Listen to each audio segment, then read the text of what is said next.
Law, power, and collective memory. After Genesis, the text moves from formation to survival.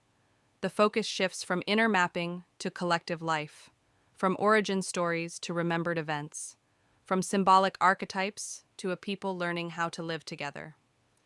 These books are not inner allegories, they are memory shaped by meaning. The historical books record how a people understood themselves after emergence. They are concerned with liberation and its cost, order after chaos, power and its limits, leadership, failure, and repair, and survival across generations. The language here is concrete and grounded. Actions matter more than explanations. Consequences follow behavior. Meaning is revealed through what happens, not through abstraction. This is history remembered through relationship. The giving of law is not presented as philosophy. It is presented as containment.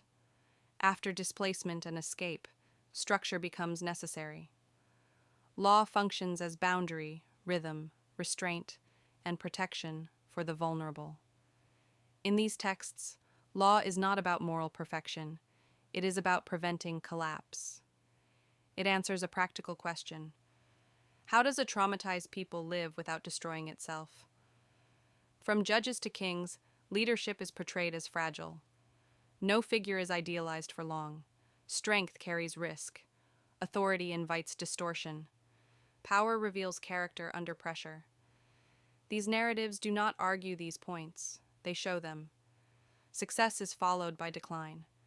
Order gives way to excess.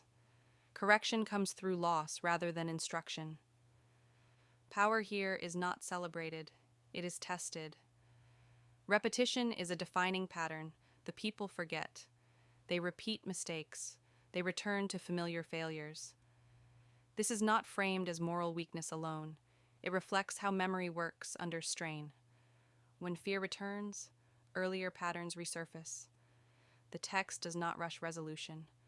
It allows failure to be visible and ongoing. As the narrative progresses, stability erodes. What was built fractures. What was secured is lost. Exile is not only geographic, it is disorientation. The historical books treat exile as consequence, not as spectacle. It marks the cost of sustained misalignment between power, responsibility, and care. Yet memory persists. Identity is not erased.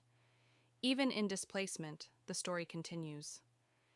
In this project, these books are not interpreted as symbolic inner states. They are approached as collective memory, social instruction through narrative, and history shaped by meaning. Meaning emerges from sequence, consequence, and repetition. The historical books describe a people learning slowly and imperfectly how to live together after origin. They show that structure is necessary, power is dangerous, memory is fragile, and survival requires restraint. These texts ground the symbolic work that came before and prepare the reflective and prophetic voices that follow. Formation creates identity. History tests it. What survives is not perfection, but memory held long enough to be learned from.